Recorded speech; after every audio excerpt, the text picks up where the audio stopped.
Nasamsam ang halos 4 na milyong pisong halaga ng ilegal na droga mula sa 2 sospek sa isinagawang operasyon sa Sitio 7, Barangay Mabini, Calawag, Quezon. Patrolman Mark Lawrence Atencio sa balita.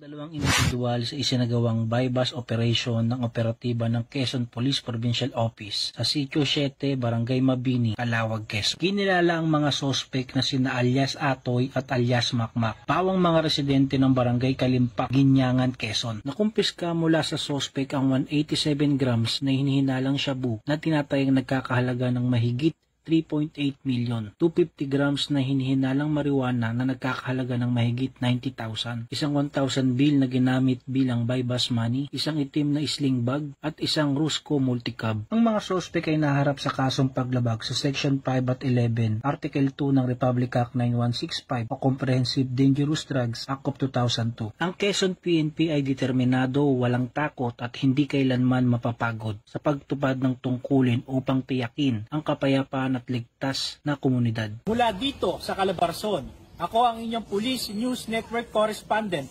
Patrolman Mark Lawrence Atencio. Alagad ng batas, tagataguyod ng balitang pulis.